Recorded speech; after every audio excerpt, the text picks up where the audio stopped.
चाहे आप गांधी को लाख गालियां दे लीजिए, नेहरू को जितनी आप बातें कह लीजिए, वामपंथियों को चाहे कह लीजिए कि उनका लीडरशिप ब्राह्मणवादी था, बिल्कुल था। और आज भी अगर कम्युनिस्ट पार्टियों के पोलिट ब्यूरो को देखिए तो डोमिनेंट जो उसकी पोलिट ब्यूरो में मेंबरशिप है वो सभी अपर कास्ट है। लेकिन इसके बावजूद जितनी ये धाराएं थी, सब में एक चीज जरूर थी कॉमन, कि मनुवादी पुनरुत्थानवाद या सवर्ण हिंदुत्ववादी विचारधारा का एक तरह से निषेध सब में था।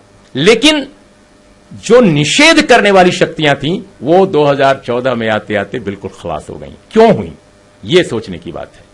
तो मुझे ऐसा लगता है कि जो हारी हुई शक्तियां थीं, चाहे वो हिंदू महासभा हो, चाहे वो संघ हो, चाहे जनसंघ हो, स्वतंत्र पार्टी हो, प्रजा परिषद हो, कश्मीर वाली प्रजा परिषद, ये सभी लंबे समय तक काम करती रही समाज में।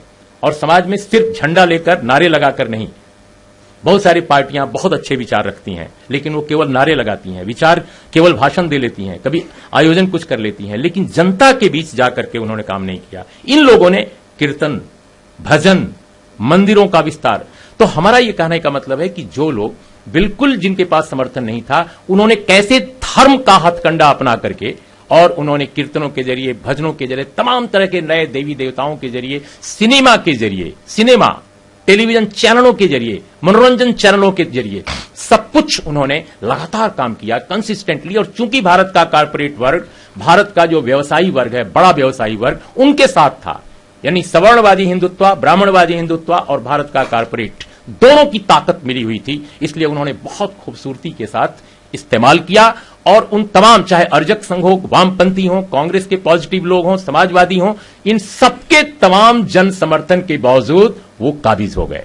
इसलिए उनके काबिज होने के पीछे एक मेहनत है। प्लीज आप इस बात को समझिए, वरना फिर आप इतिहास में बार बार गलतियां करते जाएंगे। उन्होंने मेहनत की, उन्होंने फ्रॉड का एक बड़ा तंत्र खड़ा किया, उन्होंने मिथ्या का एक बहुत बड़ा दार्शनिक ढांचा खड़ा किया। और आप सिर्फ नारों में, सिर्फ अच्छी बातों में लगे रह गए कि आपके पास इतिहास है, आपके पास विरासत है, आपके पास दर्शन है, आपके पास विचार है, आपके पास अंबेडकर है, आपके पास बुद्ध है, आपके पास सब कुछ है, लेकिन आप जनता के बीच नहीं थे।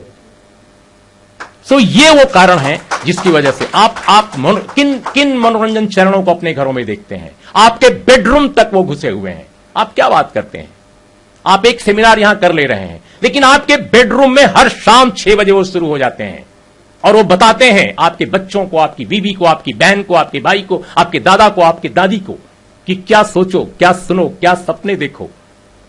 हम बहुत सारी अच्छी अच्छी बातें करते हैं, लेकिन दलित वर्ग के, ओबीसी वर्ग के, आदिवासी वर्ग के लड़के यहां पर इतना बड़ा लाल धागा बांधते हैं, इतनी बड़ी बड़ी अंगूठियां पहनते हैं चारों ओर, और जाकर के मंदिरों में शीश नवाते हैं और पंडित जी को बहुत पैसा देते हैं।